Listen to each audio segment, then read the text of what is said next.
Nous allons lire du livre de Jean, le livre de Jean, chapitre 20 et verset 24. Le livre de Jean,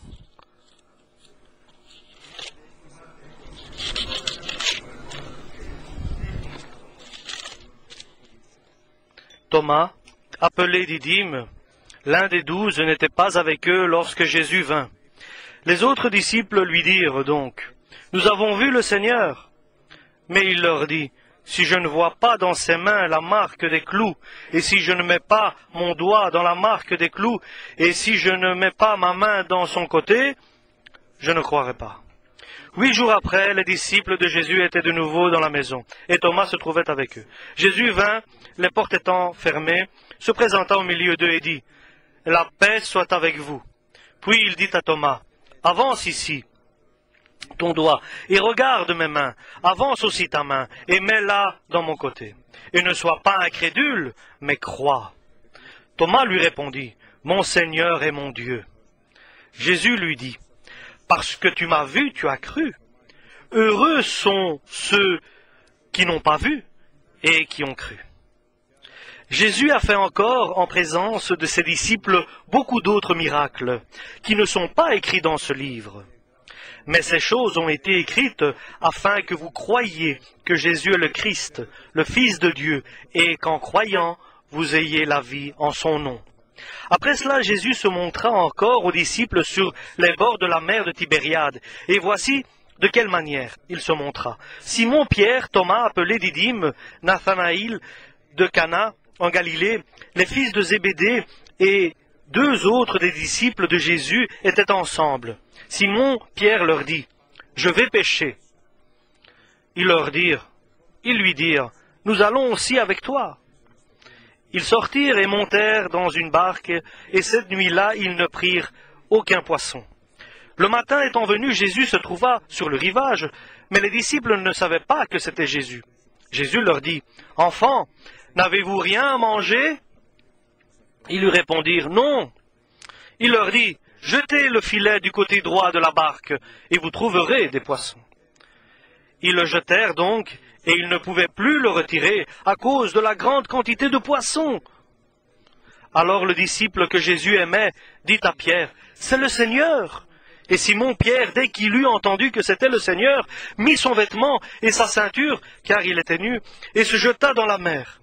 Les autres disciples vinrent avec la barque, tirant le filet plein de poissons, car ils n'étaient éloignés de la terre que d'environ de 200 coudées. Lorsqu'ils furent descendus à terre, ils virent là des charbons allumés, du poisson dessus et du pain.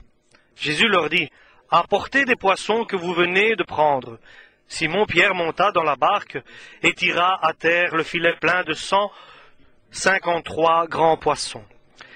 Et quoiqu'il en eût autant, le filet ne se rompit pas. Jésus leur dit, « Venez manger. » Et aucun des disciples n'osait lui demander, « Qui es-tu ?» sachant que c'était le Seigneur. Jésus s'approcha, prit le pain et le rendonna. Il fit de même du poisson. C'était déjà la 3e fois que Jésus se montrait à ses disciples depuis qu'il était ressuscité des morts. Après qu'ils eurent mangé, Jésus dit à Simon Pierre, « Simon, fils de Jonas, m'aimes-tu plus que même ces choses ?»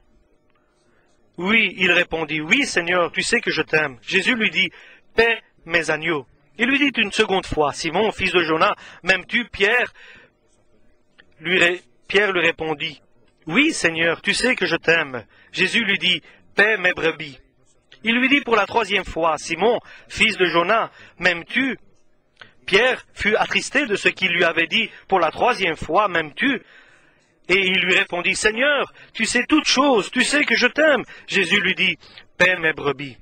En vérité, je te le dis, quand tu étais plus jeune, tu te ceignais toi-même et tu allais où tu voulais. Tu mettais ta ceinture et tu allais où tu voulais.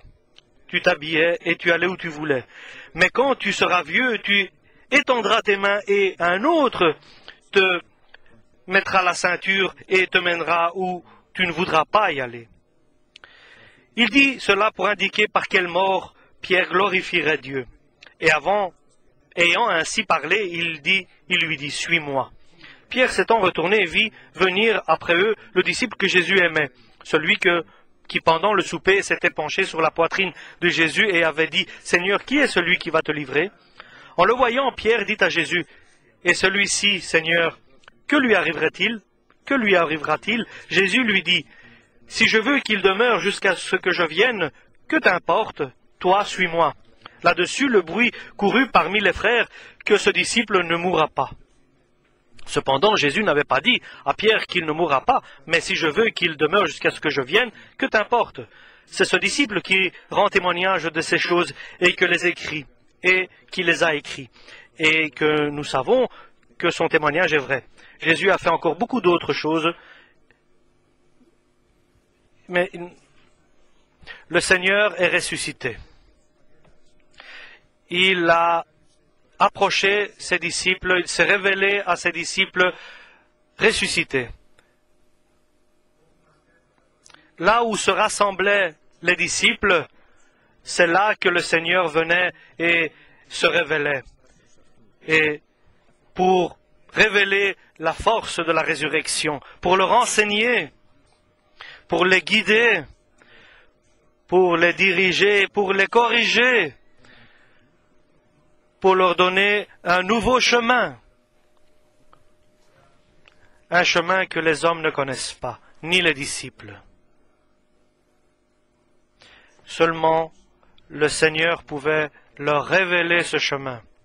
C'était les pieds, c'était les traces de Jésus. À la première révélation de Jésus aux disciples, Thomas était absent. Les dix disciples avaient reçu une nouvelle naissance. Leur vie avait changé. Leur pensée avait changé. Mais Thomas n'était pas là. Thomas n'était pas encore un agneau de son pâturage. Et lorsqu'ils ont dit à Thomas qu'ils ont vu Jésus, Thomas n'a pas accepté, son cœur ne refusait d'accepter cette parole. Il était comme quelqu'un d'insensé, il ne pouvait pas comprendre. Je parle spirituellement, bien sûr, il n'avait pas de révélation. Et ça se révèle de la même manière, parce que l'homme devient insensé. Je ne vais pas croire s'il y a trois choses qui ne se produisent. Si je ne vois pas ses mains, si je ne vois pas les traces à ses mains, et si je ne mets pas mon doigt dans les trous des clous qui lui ont percé la main, et troisièmement, si je ne mets pas ma main dans son côté qui a été blessé par une lance. Et il y a 10 disciples qui lui disent que nous avons vu Jésus ressuscité. Et moi, je n'accepte pas, je ne le crois pas. C'est effrayant. Mais c'est vrai. Et ce n'est pas la première fois. Le Seigneur est bon. Mais il veut que Thomas soit près de lui, soit proche de Jésus.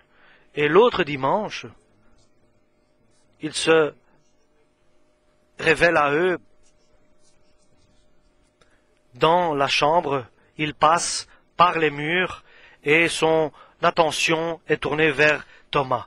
Il lui dit, Thomas, viens, regarde, observe et mets ton doigt dans ma main, là où est passé le clou, et mets ta main aussi sur mon côté, et ne deviens pas incrédule, mais aie de la foi, crois. Et lorsque Thomas a vécu cette expérience, cet appel personnel de Jésus, il a dit, mon Seigneur et mon Dieu. Et le Seigneur lui a dit, qui n'était pas pour Thomas, mais pour nous. Quelque chose qui est pour nous. Tu as vu, c'est pour ça que tu as cru, Thomas. Mais heureux est celui qui croit sans voir. Est-ce que tu crois à la parole de Dieu? Est-ce que tu crois au témoignage du Saint-Esprit? C'est celui-là qui est heureux. Et si tu n'es pas comme ça, tu n'es pas bien heureux. Vous voyez comment est proche de la bénédiction et de la non-bénédiction. C'est très proche ces deux choses. Tu dois, sans voir, croire au témoignage du Saint-Esprit. Mais que cela signifie sans voir, sans que tes yeux le voient, sans que tu entendes quelque chose avec tes oreilles? Et bien sûr, si nous devions attendre de voir et d'entendre pour que nous ayons la foi, ça aurait été pour nous quelque chose de très désagréable. Et heureux est celui qui n'a pas vu et qui a cru, qui ne voit pas et qui croit en Dieu. Et ainsi,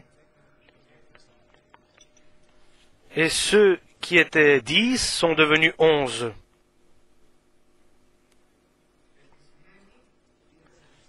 Persuadés de la résurrection de notre Seigneur Jésus-Christ.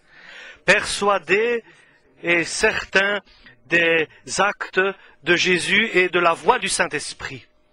Parce qu'ils ont été choisis, ils ont été élus, ils ont été séparés.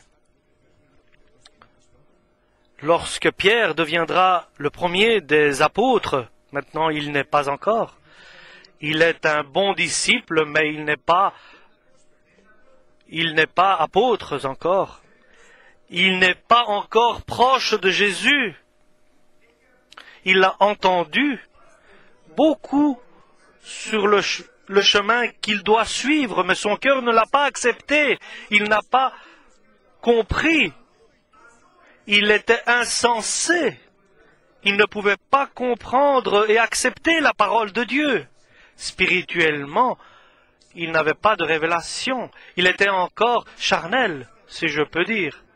Parce que l'homme qui n'a pas de révélation, il est encore terrestre. Il vit selon l'esprit, mais il ne peut pas marcher selon l'esprit. Et il y a d'autres frères aussi, d'autres disciples. Ils sont charnels, ils sont humains dans ce qu'on appelle terrestre. Et ils sont heureux. Nous avons vu Jésus, nous avons glorifié. Ils ont pris l'ordre d'aller en Galilée et d'attendre à Jérusalem et d'attendre la promesse de Dieu. Et ils n'avaient pas compris qu'ils étaient ceux qui avaient été choisis par Dieu. Ils n'étaient pas spirituellement chrétiens. Ils vivaient selon la chair. Je peux dire, ils vivaient peut-être selon l'esprit parce qu'ils avaient reçu une nouvelle naissance, mais ils marchaient selon la chair. Et lorsque Pierre a vu la mer, et en lui s'est relevé la chair, l'envie d'aller pêcher des poissons. Et tous les disciples ont entendu la volonté de Pierre d'aller pêcher des poissons. Ils ont dit, nous venons avec, et guidés par la proposition de Pierre pour aller pêcher, ils n'ont pas pris aucun poisson. Il n'y a eu aucun poisson qui était dans les filets. Sans résultat, il n'a pas eu de pêche du tout. L'homme qui marche selon la chair. Mais Dieu n'a pas destiné ses disciples, les enfants de Dieu, ceux qu'il a choisis, qu'ils vivent selon cette manière-là. Il vient les rendre visite, il vient s'approcher près d'eux. Et il faut qu'il s'approche de ses disciples de nouveau pour les ramener.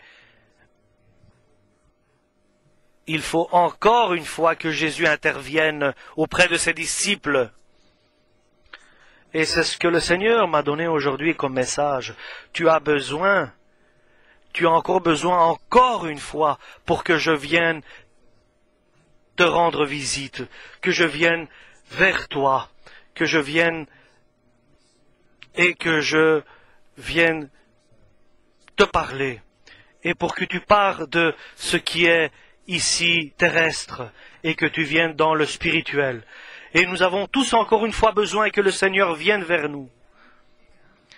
Si, en vérité, nous croyons que nous avons besoin, alors nous pouvons lui demander, et puisque nous le demandons, de patienter là où il viendra nous rencontrer. Et je le répète, si en vérité, si nous le croyons tous, moi je le crois, je crois devant Dieu, je vous le dis, que nous avons besoin, une autre fois que le Seigneur vienne s'approcher de moi pour que nous partions et que nous quittions de ces choses de ce monde et ces convoitises et ces souhaits et ces plaisirs de ce monde, nous devons le demander. Et nous devons attendre avec patience et espérance.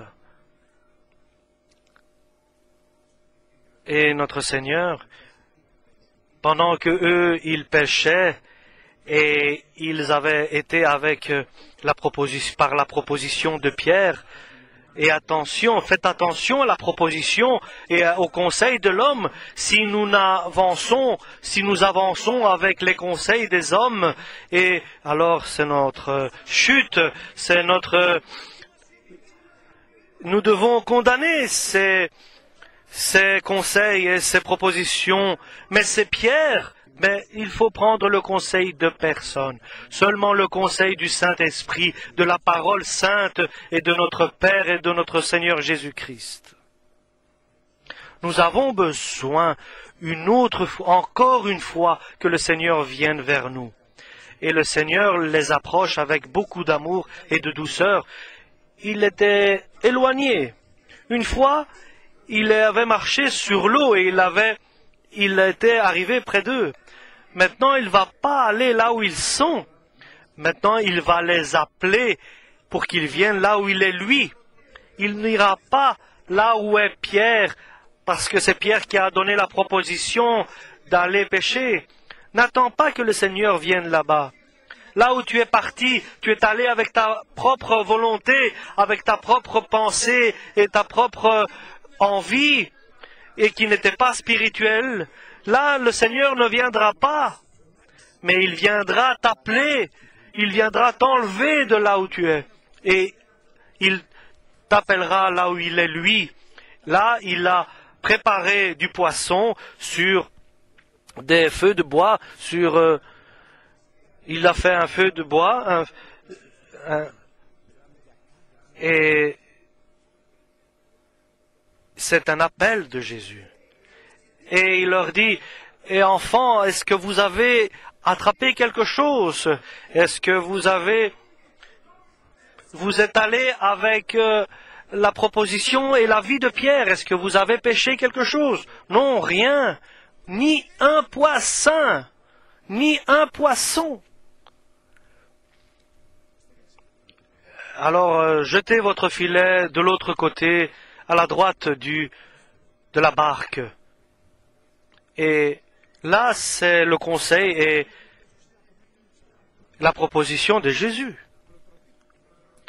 La proposition de Pierre, elle était logique, mais elle n'était pas spirituelle. La proposition de Jésus, elle est contradictoire, mais elle est spirituelle.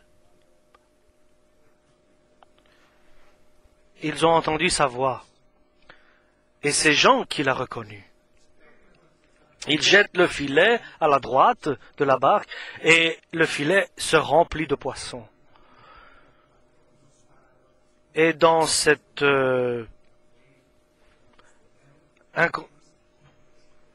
incompréhension, le filet était rempli de poissons, en contradiction avec la proposition de Pierre qui était en dehors de la voie du Saint-Esprit. Pas un poisson n'était entré dans le filet. Et lorsqu'ils ont vu les filets remplis de poissons, Jean, celui qui s'était penché sur Jésus pour lui demander qui allait le livrer, c'est Jean. Jean l'a reconnu. Il a dit, c'est le Seigneur, que le Seigneur nous réveille. Réveille-toi, toi qui dors, et le Seigneur va t'éclairer. Si nous ne nous réveillons pas, le Seigneur ne va pas nous éclairer. Lorsque tu dors, c'est l'obscurité, c'est la nuit. Si tu n'ouvres pas les yeux, tu ne comprendras pas qu'il y a de la lumière. Les yeux de Pierre se sont ouverts, il s'habille et il tombe dans la mer. Et il approche le Seigneur. Et il voit que là où était le Seigneur, tout était prêt. Il y avait le feu, le poisson sur le feu de bois et du pain.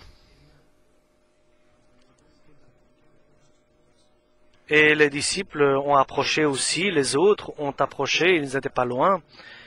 Et ils sont tous sortis de l'eau. Personne ne demandait qui il est.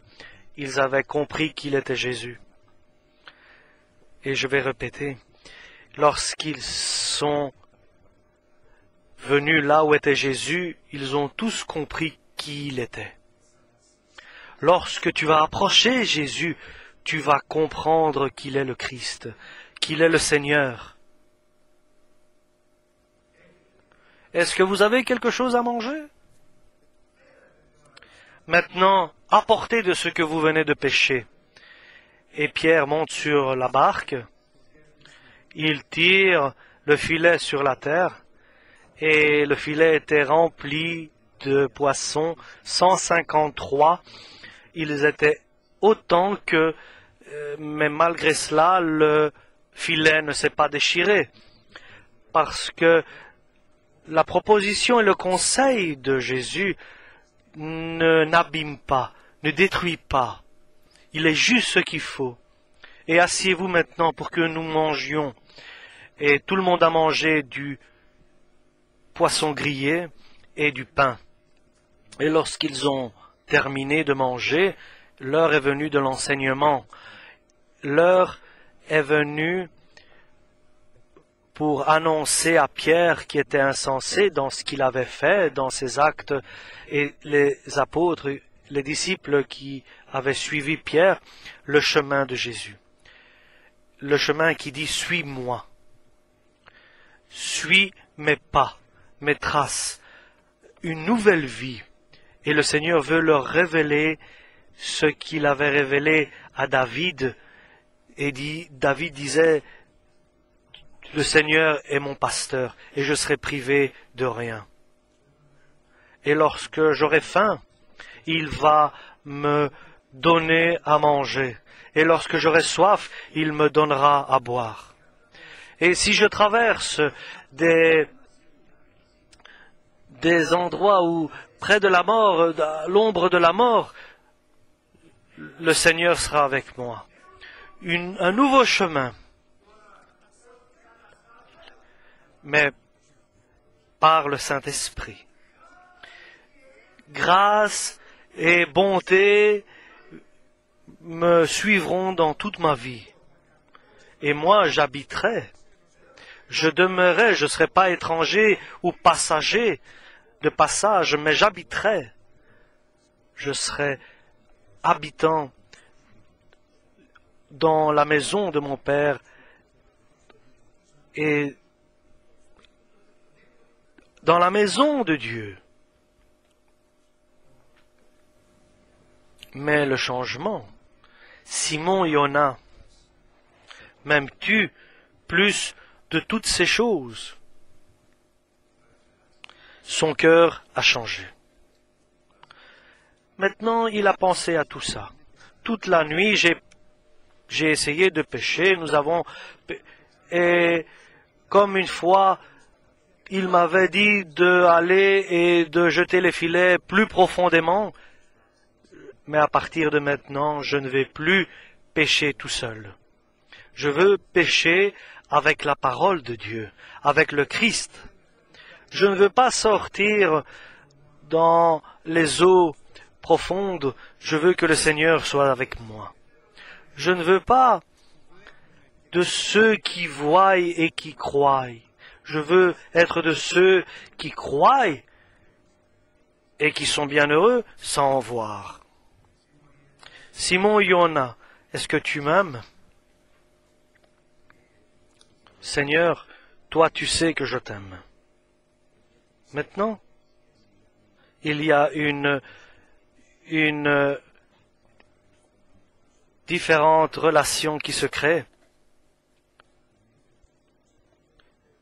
Acceptez ce que je peux vous dire, parce que c'est une parole divine, c'est une relation étroite avec Jésus, et il crée des personnes différentes dans la présence de Dieu.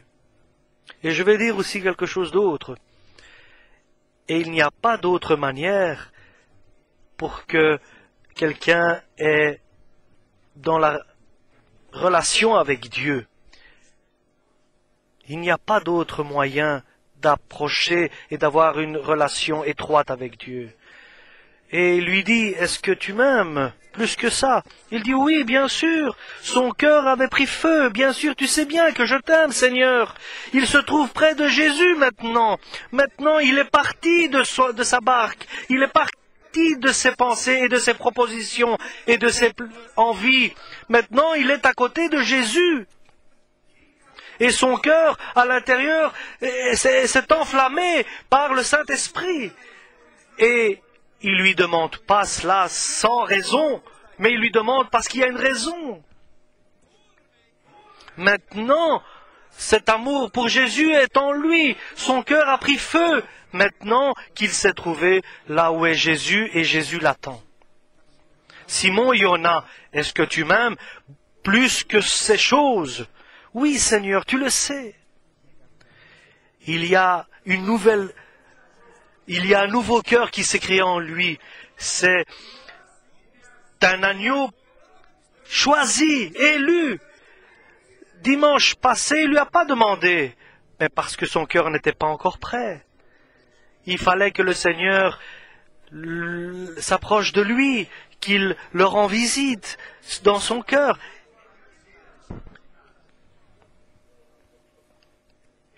Mais il veut que le cœur de Pierre soit...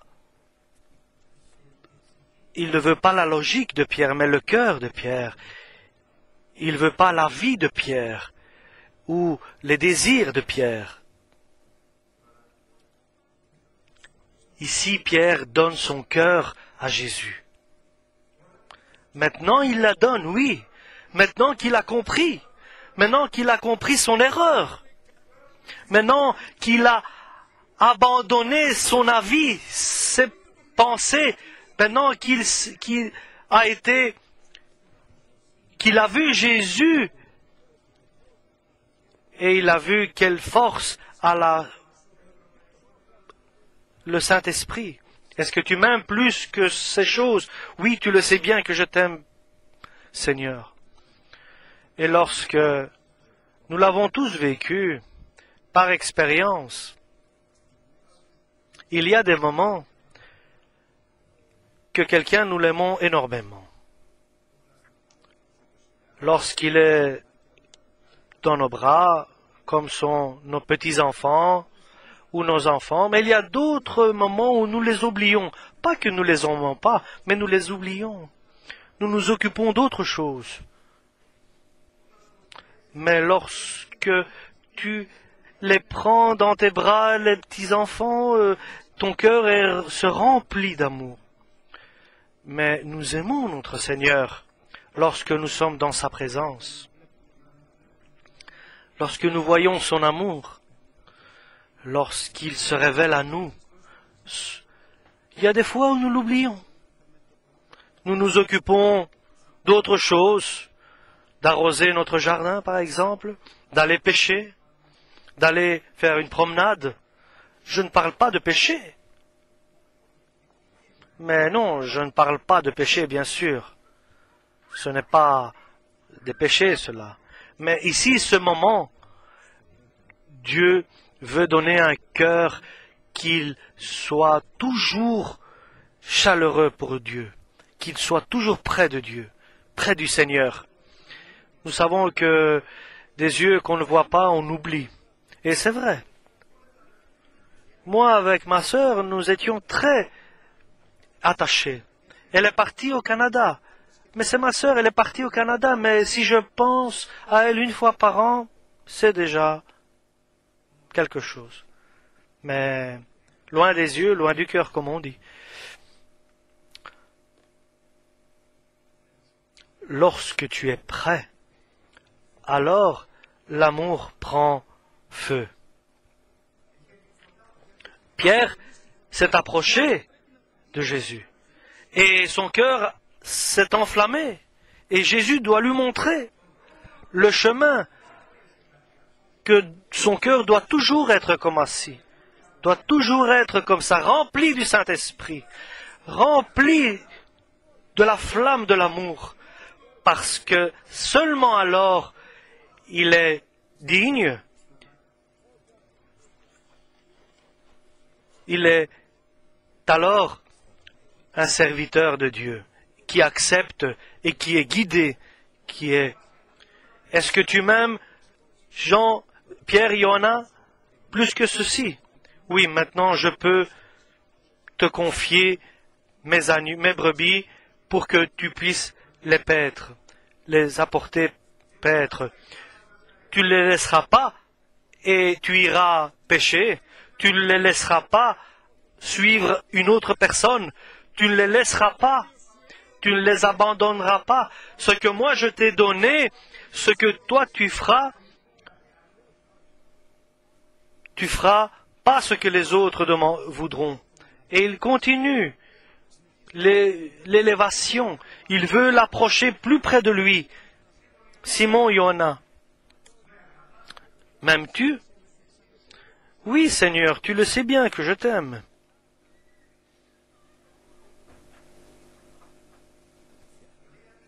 Et il dit la vérité. Paix, mes agneaux. Il est pasteur à ma place. C'est toi qui vas les guider. C'est toi qui vas les guider à des bons pâturages et à des endroits où ils pourront s'abreuver, boire. C'est toi qui prieras pour eux. C'est toi qui prendras ma place. Est-ce que tu as autant de confiance en Pierre et tu lui confies ce ministère? Parce que maintenant il a un autre cœur, il a des autres oreilles, il a d'autres yeux, il a une vision céleste, divine, il est près de Jésus. Une autre maintenant mise à niveau supérieur. Une mise à niveau supérieur maintenant, la troisième fois, il lui demande, est-ce que tu m'aimes, Simon Johanna? Oui, je t'aime. Tu le sais que je t'aime. C'est une question que je veux faire pour chacun de nous. Est-ce que ton cœur brûle? Si ton cœur est indifférente, elle a besoin que Jésus vienne encore une fois,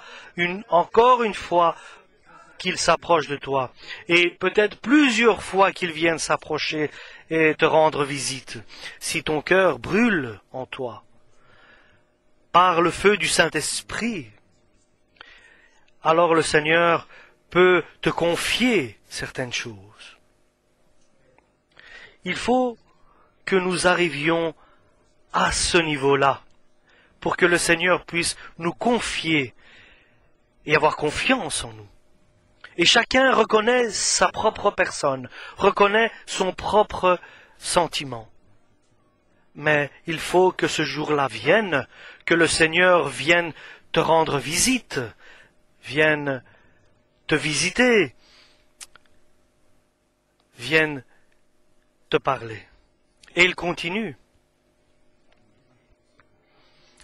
Il continue la mise à niveau supérieure, parce que la mise à niveau ou l'élévation, oui, Pierre, quand tu étais jeune, tu t'habillais toi-même et tu marchais, tu allais où tu voulais quand tu étais jeune. Maintenant, tu marches et tu avances là où je veux, mais il y aura aussi la fin. Quelqu'un d'autre t'habillera et tu iras là où tu ne voudras pas y aller. Et il a dit cela, le Seigneur, en lui révélant de quelle manière il va glorifier Dieu par sa mort. Et puisqu'il a terminé, il lui a dit maintenant, suis-moi. Maintenant, n'abandonne aucun instant cette flamme qui a pris dans ton cœur, qu'elle prenne de grandes dimensions, et ce que j'ai t'ai confié, que s'agrandisse, qu'elle se multiplie. Et Pierre, de nouveau, il a regardé à gauche et à droite.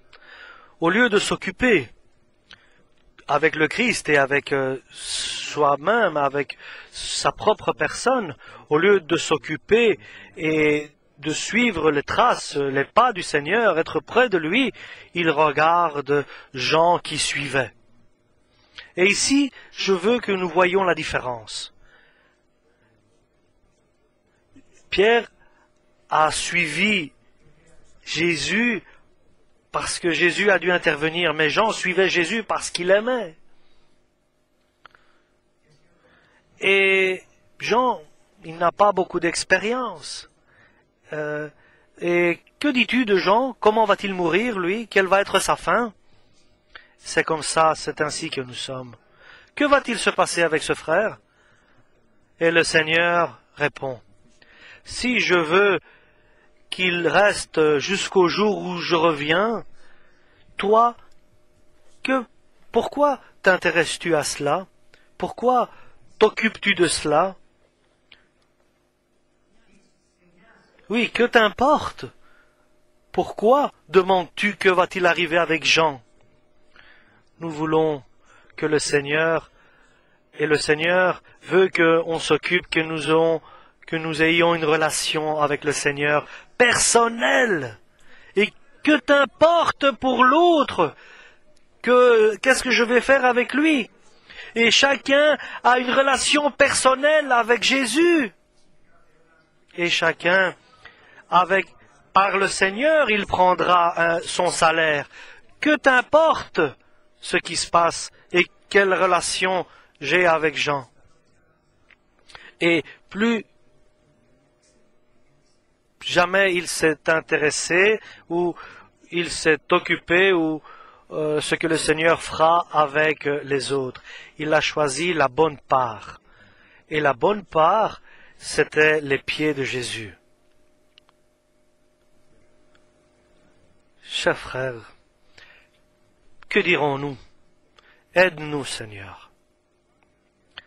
Parce que nous reconnaissons notre faiblesse, nous reconnaissons que nous ne sommes pas spirituellement comme tu le veux, mais nous voulons que nous trouvions grâce et bonté et que tu nous pardonnes, Seigneur, et que nous vivions pour les siècles avec toi. Seigneur, deviens mon pasteur et fais-moi que je sois ton agneau que tu as choisi.